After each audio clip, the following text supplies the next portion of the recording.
Hey guys, really quick reading today. I had to go outside because we've got loads of kids in the house. I'm still in Sweden, and we got some friends over, and they're all playing upstairs on the computer games. And out here we've got kids playing around as well, so it's a bit noisy. But I'm doing Grace Kelly today. Again, more of a channel reading. I had it in my head a couple of days now, so I just ask the questions basically, and then I start to get certain sentences, lines, feelings that come through. And once again, something to look at.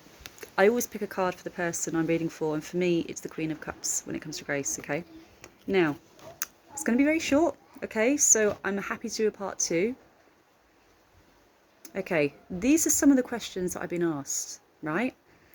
If she could do it all again, would she have married so young and given up her career? Because she was 26 when she actually gave up her career.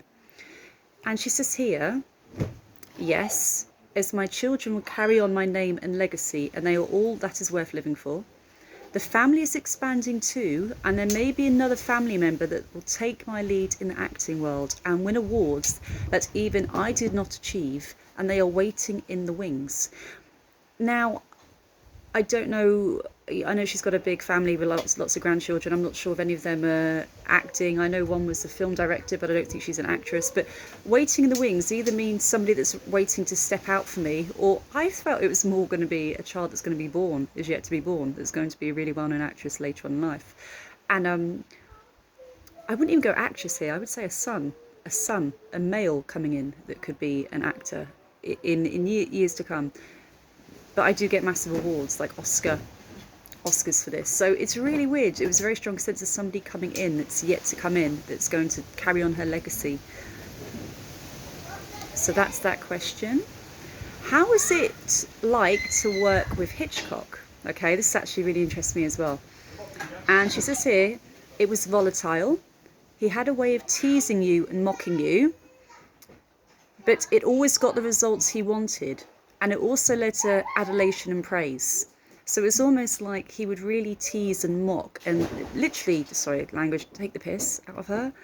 I mean, it's like, is that all you've got? You're just a pretty face. I mean, nasty stuff in a way, really conniving. But once she did that part right, he would be the first to jump out of his seat and clap and like applaud her, and like pure adulation was the word she gave me. So it worked really well in a way. He got what he wanted from his actresses, if you could take it.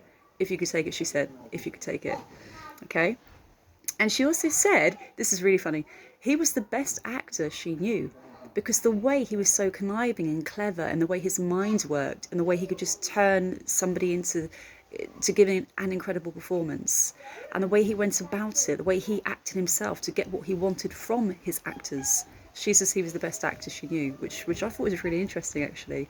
And she also joked, this made me laugh, he could get blood from a stone.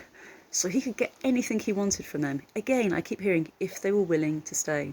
And I feel that's because quite a few were just bullied out, and it was almost like a torturous process, months and months and months. I want to Google this myself, guys, after, because I heard about random stuff at like 2, 3 in the morning, getting phone calls about, oh, tomorrow I've just had a thought that we could do this and put this into the scene.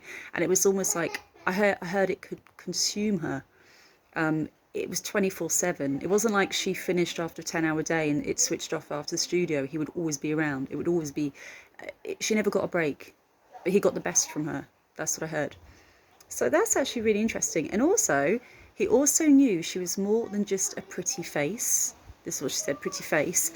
And he likes that she could shock people at times with her wicked sense of spirit, I heard. So not necessarily always humour, but she was shocking in her own way, a way that wasn't put out to the public. She liked to shock because people had a certain idea of who she was and what she was like. So she did like to shock. And he loved that about her. She would say things that were unexpected and make him burst out laughing. Some of it would be like a dinner table, just say really upmarket meal, you know, really high figures in society, and she would say something so shocking, Hitchcock would just burst out laughing, like slap her on the back quite roughly, almost like she liked to shock as well, which I thought was really cool.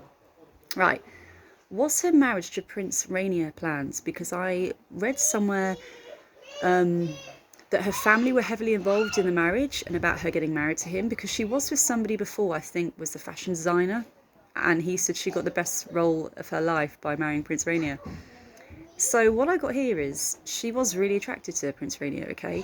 He sold her the charmed life, and her parents were all for it because they were saying she would go from acting royalty to actual royalty, and that was a running joke. So it's like, yeah, you're already acting royalty, because they were like from a very wealthy, well-to-do family anyway. So it's almost like going from acting royalty to actual royalty. It was like a running joke with the family.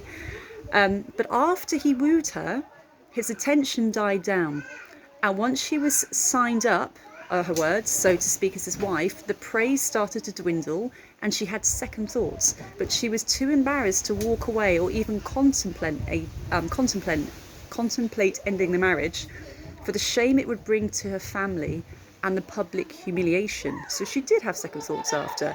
When it really hit her, and I think a lot of it was almost like being trapped in the palace and she couldn't leave when she wanted without having people tag along with her. Maybe a bit like what we had with Princess Di, you know, you can't go anywhere by yourself. It was almost like that. So it wasn't what she expected, in a way, okay? It wasn't really what she expected. But she did say she knew what she was getting herself into, okay? She knew what she was getting herself into as well. She wasn't that naive, guys, okay? And she just hoped the romance would have lasted a little bit longer, as all the papers were trying to sell this, her marrying the Prince Charming, but they had their ups and downs like all couples, she says. And she was very emotionally expressive. I mean, she's an actress, for God's sake, okay? And his way was to shut down and put up walls. So she felt like she could not be too emotional around him, because in a way, if they ever argued, he'd be like, you're playing the actress. So it was really hard for her. And in the later years, it's almost like she shut down to keep the peace. She just wanted to keep the peace, and she would shut down, and she would bite her tongue. She would hold her tongue. She knew she couldn't get through to him, basically.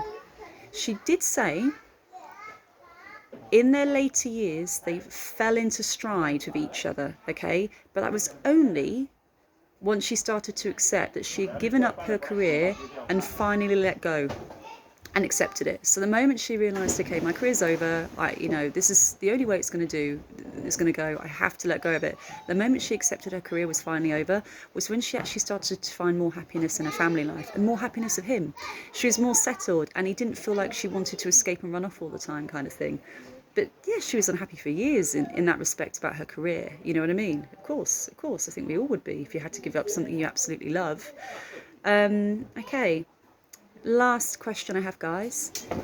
Did she wish she had accomplished more before her passing? Someone asked me. She said, don't we all? I'm sure when I pass, I'll look back and think, oh my God, there's so much more I could have done. So she said, don't we all? She does say that she would have liked to play darker roles in a character that was unexpected of her as she got older, but the palace would never allow it for her to be cast type in a role that did not suit her current role as a princess. Almost like in today's world, you would say they were protecting their brands, the brand being her. So back then, they even had branding, like in the 50s, 60s. It was almost like branding back then, is what she's trying to say. Sorry guys, it's getting a bit noisy because we have loads of people next door having like a swimming pool party, all these kids and parents. But yeah, it's really interesting. It's just some of the information. The Hitchcock thing really interested me. But again, guys, short reading today. I think this is only going to be about 9 minutes. If you want me to do a part 2, let me know. Give me some more questions and I will look into it for you. Yeah, I'm really enjoying it at the moment. I'm enjoying more of the channeling work than just the tarot. It's really interesting for me. It's starting to really pick up pace now for me after I was really quickly. I was sick for about 6 years and I gave everything up, and I'm just starting to heal a bit energetically and feel a bit like it's coming back very slowly. So that's a miracle for me, and I'm very happy about it. All done. Love you guys. Talk soon. Any comments below? I will answer your questions. Bye.